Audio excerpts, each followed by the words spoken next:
할렐루야, 아멘. 여러분들, 그 이스라엘의 수도가 예루살렘입니다. 어디라고요? 예, 예루살렘. 성경에도 많이 등장하고 있어요. 그런데 이 예루살렘이라는 뜻이 여러분들 무슨 뜻인지 알고 계십니까? 사실 저는 익산이 무슨 뜻인지 잘 몰라요. 그런데 예루살렘이라는 뜻은 이런 뜻입니다. 우리 그림을 한번 보여주시겠습니까? 정확하게는 예루살라임이라는 뜻이에요. 뒤에 이 예루 그리고 살라임 이 두 개가 이제 합쳐진 단어가 되는 것입니다. 여러분들 그 샬롬 알고 있나요? 샬롬이 무슨 뜻이죠? 죄송해요. 샬롬은 평화라는 뜻이잖아요. 그래서 여러분들 이스라엘 인사가 뭔지 아세요? 그렇죠? 샬롬 이렇게 인사를 하잖아요. 예루샬라임 이 뜻은 평화의 터, 평화의 근원이라는 의미를 가지고 있어요. 청년들, 과거의 이스라엘은 참 많은 승리의 순간들이 있었습니다. 출애굽을 한번 생각해 볼까요? 네, 사진. 강대국 애굽의 포로로 살던 이스라엘이었어요. 그런데 이 포로로 살았기 때문에 전쟁의 기술을 전혀 알지 못했죠. 그런데 이제 겨우 출애굽을 하게 됩니다. 출애굽을 하게 되는데 뒤에 누가 쫓아와요? 애굽 군대가 칼을 들고 이렇게 마차, 그러니까 전차라고 하나요? 그 말을 달린 기동력 있는 저 마차를 끌고 막 쫓아오는 거예요. 백성들이 이렇게 고백합니다. 여기가 우리의 무덤이구나. 우리가 여기서 죽겠구나. 그런데 어떤 일이 일어나죠? 갑자기 홍해가 갈라지더니 이스라엘 백성들이 다 건너게 됩니다. 그런데 홍해가 갈라진 그 길로 애국 군대가 여전히 쫓아오고 있는 거예요. 그때 하나님께서 홍해를 닫아버리세요. 이스라엘 백성들은 싸워서 이긴 게 아니라 하나님께서 그 홍해 바다로 이 애국 군대를 다 수장시켜 버립니다. 또 있어요, 전쟁의 이야기가. 기드온의 300용사 이야기가 있죠. 여러분들, 이방인 연합군이 이제 쳐들어왔습니다. 여러분들, 이방 나라의 연합군대예요. 그 수가 얼마나 많았겠습니까? 이 미디안 연합군이 쳐들어오는데 그 숫자가 얼마나 많았는지 성경은 이렇게 말해요. 메뚜기 떼와 같고 낙타가 해변에 모래만큼 많았다. 그러니까 셀 수 없을 정도로 많은 숫자를 하늘의 별, 바다의 모래, 이렇게 성경은 표현을 하는 거예요. 여러분들, 낙타가 뭐가 중요하겠어요? 근데 이 당시에 이런 척박한 곳에는 말보다 낙타가 더 좋은 기동성 있고 오래 쓰고 강한 어떤 그 이제 마차, 약간 이런 말의 역할을 해내는 거예요. 엄청나게 많은 이 미디안 연합군이 쳐들어왔습니다. 그런데 하나님께서는 이 이스라엘 군대 숫자를 계속 줄여요. 10,000명, 3,000명, 몇 명까지 줄여요? 300명까지 줄여요. 그런데 하나님께서 이 300명으로 미디안 연합군과의 싸움을 이기게 하세요. 또 있어요, 여러분들. 이제 이스라엘 백성들이 약속의 땅 가나안 땅으로 들어갔어요. 이 요단강을 건너고 또 홍해처럼 놀라운 일을 경험하면서 이 요단강을 건너게 됩니다. 거기서 만났던 이 첫 번째 큰 성이 있어요. 여리고 성입니다. 이 여리고 성의 두께가 얼마나 두꺼운지 경고하기로 이름 났던 성이 바로 여리고 성입니다. 그런데 하나님께서 희한한 전략을 주세요. 그 성을 돌기만 해라. 첫째 날, 둘째 날, 셋째 날 한 바퀴씩 돌다가 마지막 날에는 7번을 돌고 여리고야 무너져라 했더니 여리고 성이 무너졌어요. 여러분들, 이스라엘 백성들은 이 전쟁하면 간증이 굉장히 많은 민족이에요. 그런데 오늘 말씀에서는 조금 다른 모습을 보여주고 있습니다. 평화의 근원 예루살렘, 평화의 터, 이 도시에 하나님의 큰 심판이 임하게 되는 거예요. 그토록 전쟁에서 수많이 이겨봤던 이스라엘인데 철저하게 망하는 그림을 보여주고 있는 거예요. 예레미야 39장 1절과 2절 말씀입니다. 우리 함께 읽습니다. 시작. 유다의 시드기야 왕의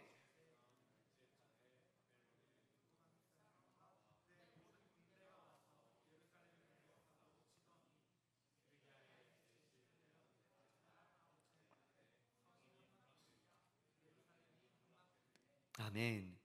여러분들 오늘 말씀에서 바벨론이 이 시드기야 제 9년 열째 달에 이 예루살렘을 에워쌌다는 거예요. 그 다음에 절에 보면은 시드기야 11년 아홉째 달 됐어요. 몇 년이 지났어요?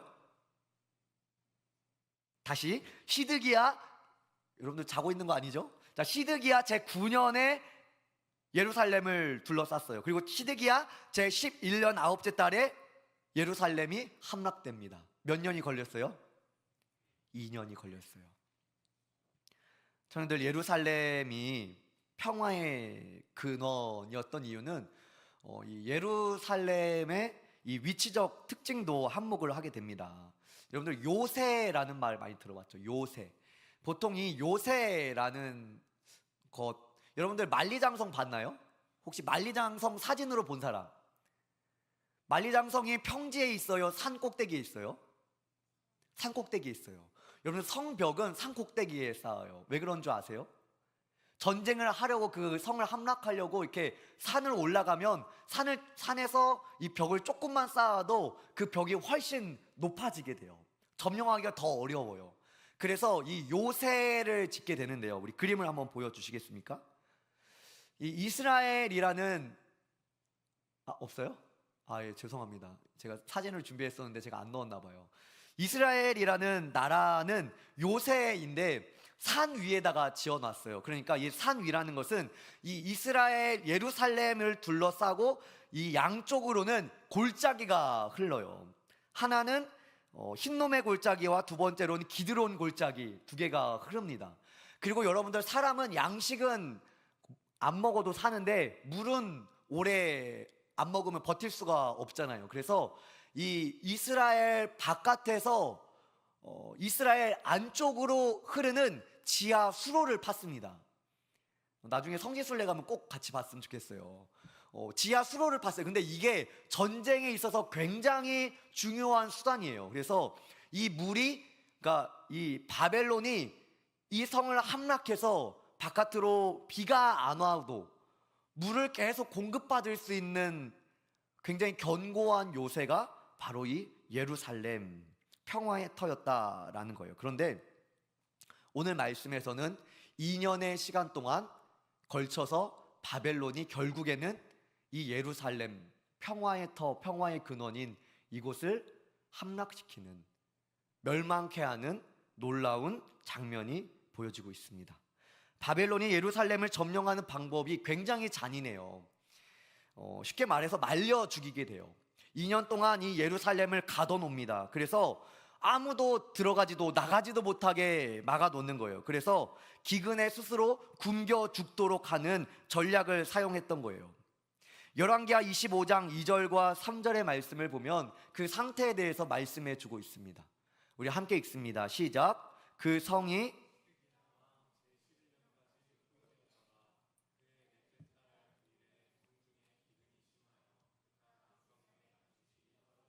아멘. 2년 동안 바벨론이 그 성을 둘러싸고 있었기 때문에 저장해 놨던 모든 양식이 다 떨어질 수밖에 없었던 거예요. 샬롬의 땅, 평안의 근원, 평안이 시작되는 곳이라는 이 예루살렘이라는 도시가 이제 폐허가 되어 버린 거예요. 평화의 근원인 예루살렘에 이제는 샬롬이 없게 됩니다. 평화가 없게 돼요. 백성들이 큰 기근에 시달리게 됩니다. 여러분들은 어디서 평안을 누립니까? 보통 우리가 속한 공동체에서 평안을 누리곤 합니다. 태어나면서 가장 첫 번째로 만나는 공동체가 가족이라는 공동체예요. 집에만 가면 우리의 마음이 평안하죠. 왜 그래요? 익숙한 장소이기도 하고, 우리가 집에서 왜 평안히 잘 수 있습니까? 그것이 그만한 안전한 공간이기 때문에 우리가 마음 편하게 두 눈을 붙일 수 있는 이유가 있는 것이지요. 청년들, 그런데 우리의 삶에 평안을 주는 이 가족, 이 공동체에 큰 어려움이 있다면 어떨까요?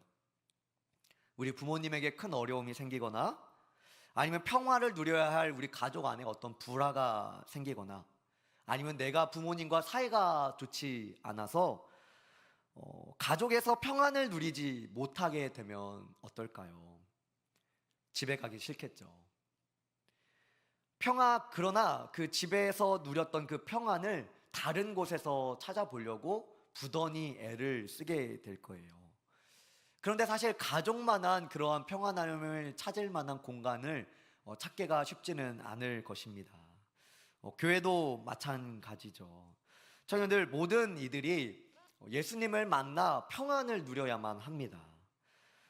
제가 앞서 이 홍보 영상을 통해서 말했지만, 이 세상에는 예수님을 알지 못하는 많은 이 인성이와 같은 친구들이 있어요.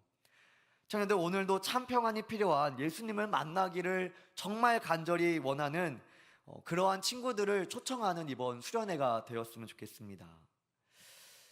청년들, 이 가족이나 교회나 평안을 누리는 데 있어서 가장 중요한 원리가 있어요.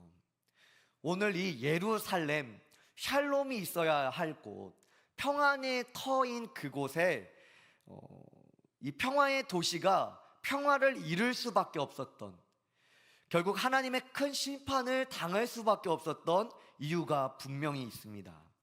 역대하 36장 말씀은 이 예레미야 말씀의 배경이 되는 이 시드기야 때, 그러니까 이 예루살렘이 바벨론에게 멸망하였던 때를 조금 더 구체적으로 말씀해 주고 있습니다. 역대하 36장 12절로 14절의 말씀입니다. 좀 긴 말씀인데요, 우리 함께 읽어보면 좋겠습니다. 우리 함께 읽습니다. 시작. 그의 하나님 여호와 보시기에 악을 행하고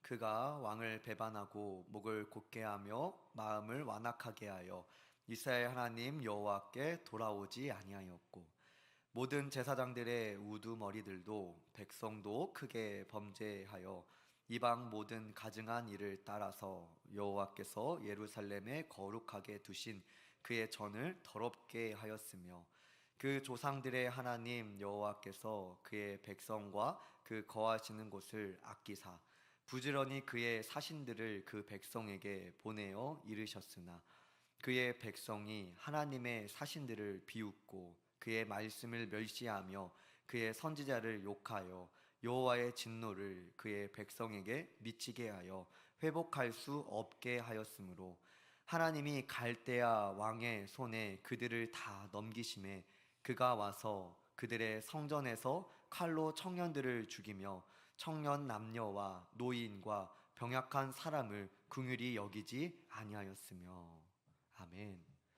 청년들, 예루살렘, 평화의 땅, 샬롬의 근원, 그곳에 샬롬이 없어진 이유가 무엇입니까? 여러분들, 우리는 우리의 교회와 가정, 이 공동체를 통해서 평화를 누릴 수 있어요. 샬롬을 누릴 수 있어요. 그런데 이 평화의 근원, 그것이 어떤 우리의 제도나 체제, 어떤 이 겉모습, 어떤 체제를 저는 껍데기라고 표현을 할게요. 이 껍데기에 있지 않다라는 거예요.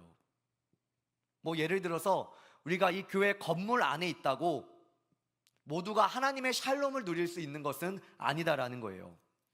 우리가 가족 안에 있다고 해도 그 가족 안에 하나님께서 축복하신 그 평안을 온전히 누릴 수 있지 않다라는 거예요. 그러면 우리가 고민을 해봐야 되는 거예요. 이스라엘 백성들은 왜 그 샬롬의 땅인 그곳은 왜 샬롬, 하나님의 평안, 하나님의 화평이 왜 그곳에 없어졌을까? 이 예루살렘의 샬롬이 없어진 이유는 샬롬의 근원이 되시는 하나님께서 그들과 함께 계시지 않았기 때문입니다. 역대하 말씀을 보면 이렇게 말씀하세요. 백성들이 하나님 앞에서 겸손하지 않은 것이다. 목을 곧게 하고 그들의 마음을 완악하게 먹었다.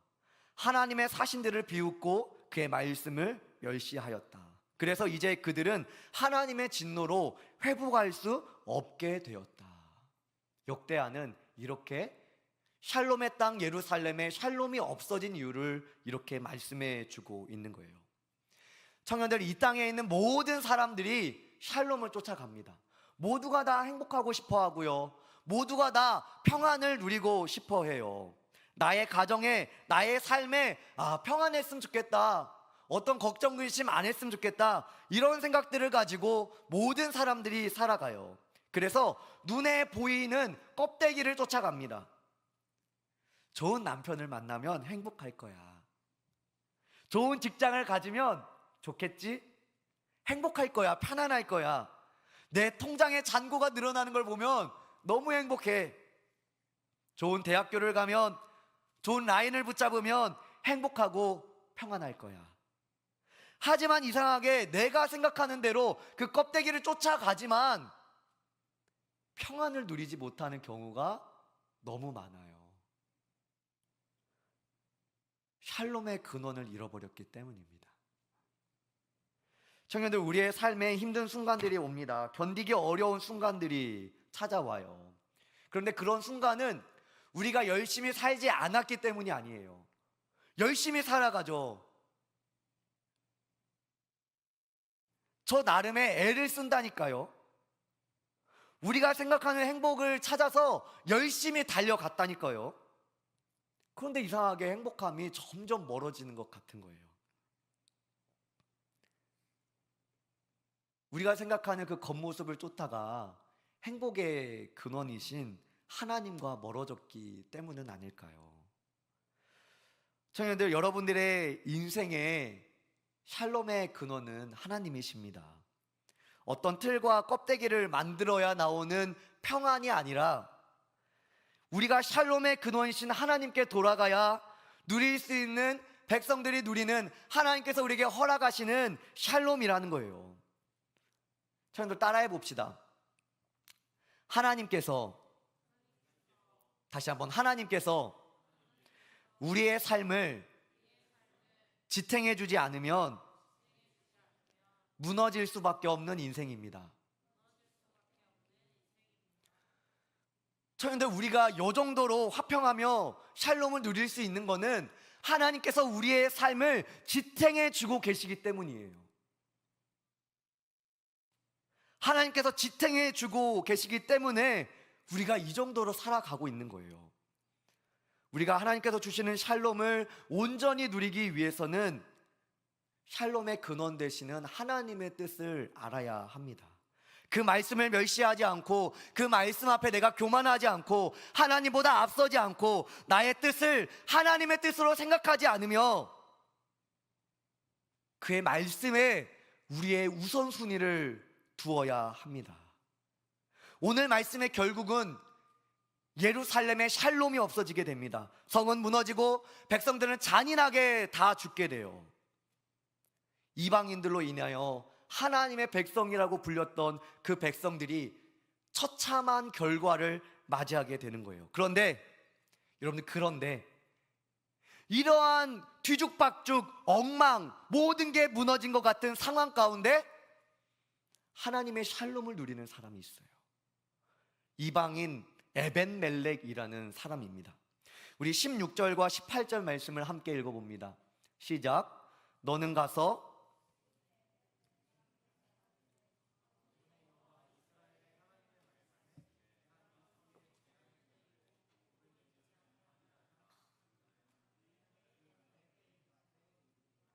여호와의 말씀이니라. 내가 그날에 너를 구원하리니 내가 그 두려워하는 사람들의 손에 넘겨지지 아니하리라. 내가 반드시 너를 구원할 것인즉 내가 칼에 죽지 아니하고 내가 노략물같이 내 목숨을 얻을 것이니 이는 내가 나를 믿었음이라. 여호와의 말씀이니라 하시더라. 아멘. 18절 마지막에 이렇게 말씀하시죠. 내가 반드시 너를 구원할 것인즉 이는 내가 나를 믿었음이라. 예루살렘의 샬롬이 사라지고 하나님의 심판이 가득한 그 땅에 이방인에게 하나님의 백성들이 처참히 심판을 당하고 있는 그때에 하나님의 말씀을 믿고 이 선지자 예레미야의 말씀을 존중했던 이방인 에벤멜렉은 그 가운데에서도 구원을 얻게 됩니다. 하나님의 심판 중에라도 구원하시는 놀라운 일이 일어난 거예요. 청년들, 여러분들은 여러분들의 소망을 어디에 두고 있습니까? 청년들, 성경은 이 시대를 말세라고 합니다. 이 시대를 악한 세대다, 우리 성은이가 오늘 찬양했지만 악한 세대다라고 그래요. 예루살렘의 샬롬이 사라지는 그 시대는 많은 사람들이 우상을 섬기며 불순종에 사로잡혔던 시대입니다. 그 시대의 흐름, 그 시대의 문화가 불순종이고 우상이었다라는 거예요. 그런데 우리의 소망, 우리의 우선순위를 이 세상의 문화에 먼저 두게 되면 우리는 이 세상 문화에 미혹되어서 하나님의 길을 알 수가 없어요. 히브리서 3장 10절은 이렇게 말씀합니다. 그러므로 내가 이 세대에게 노하여 이르기를 그들이 항상 마음이 미혹되어 내 길을 알지 못하는도다 하였고. 아멘. 청년들, 우리의 마음이 미혹되면 하나님의 길을 제대로 볼 수 없다는 거예요. 여러분들, 우리의 삶에 샬롬이 임하기 위해서, 우리의 삶에 하나님의 평강을 누리기 위해서 우리가 고민해 봐야 될 것은 하나님의 길이에요. 하나님이 원하시는 길입니다. 내 뜻에 하나님의 뜻을 맞추지 않고 하나님의 뜻에 나의 뜻을 맞추며 살아가는 겁니다. 오늘이라는 시간 가운데 나를 향한 하나님의 뜻을 분별하는 거예요. 오늘이라는 시간 가운데 하나님의 영광스러운 삶이 무엇인지를 고민해 보는 거예요. 이것이 바로 주와 동행하는 것이죠. 히브리서 3장 13절로 14절은 또 이렇게 말씀합니다. 우리 함께 읽어봅니다. 시작. 오직 오늘이라 일컫는 동안에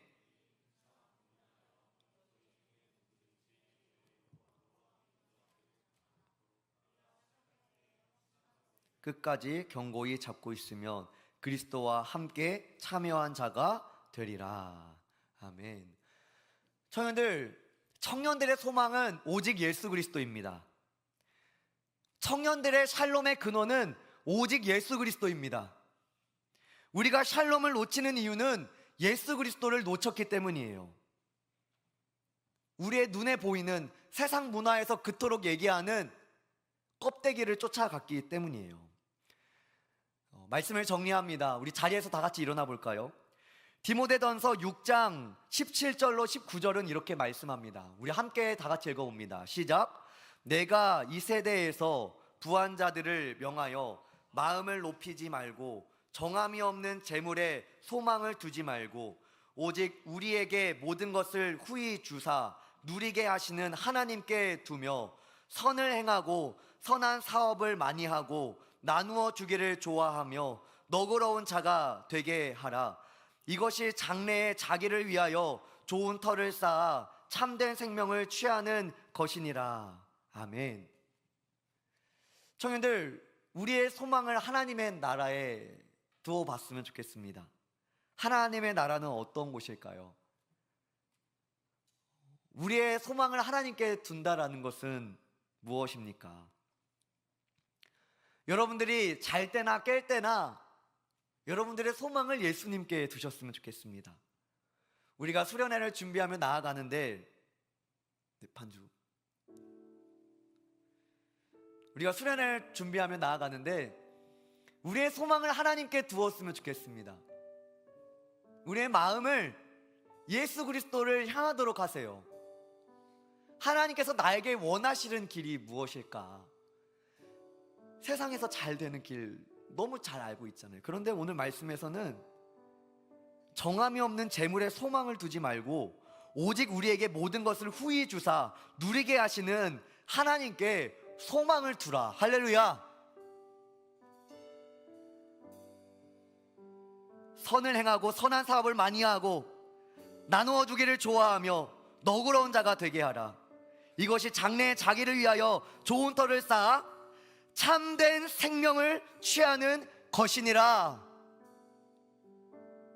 여러분들, 말씀의 길로 걸어가시는 우리 모든 청년들 되었으면 좋겠습니다. 이 시간에 우리 함께 찬양하며 고백할 때에 내 맘에 주여 소망 되소서 함께 고백합니다.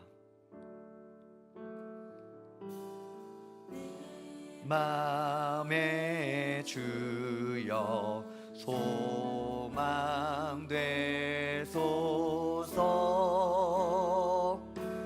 주 없이 모든 일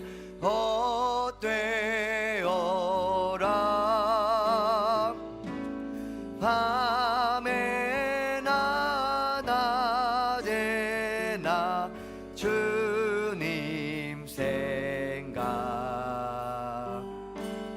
잘 때나 깰 때 함께하 지혜의 주여 지혜의 주여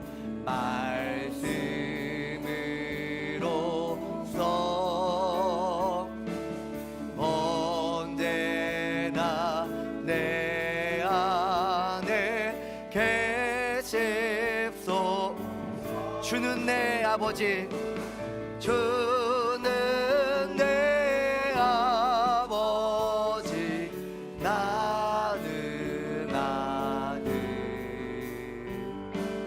주 안에 내가 늘 함께 세상의 영광 세상의 영광 나 모여 언제나 주님은 언제나 주님은 나의 기억 주님만 내 맘에 계시오니 영원한 주님 참 우리의 믿음을 갖고 영원한 주님 내 승리의 주 영원한 주님 내 승리 하늘의 기쁨을 하늘의 기쁨을 어떠한 고난이 닥쳐와도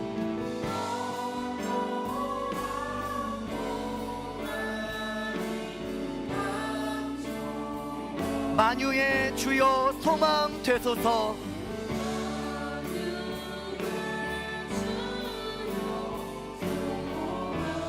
우리 다같이 두 손을 들고 4절을 고백합니다.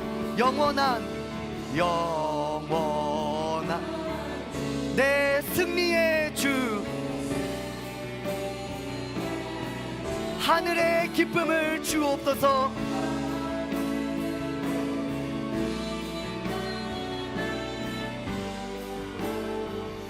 어떠한 고난이 닥쳐와도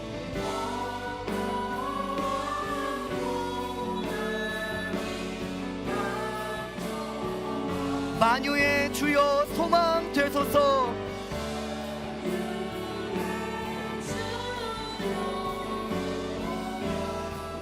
어떠한 고난이 닥쳐와도 어떠한 고난이 다 만유의 주여 소망 되소서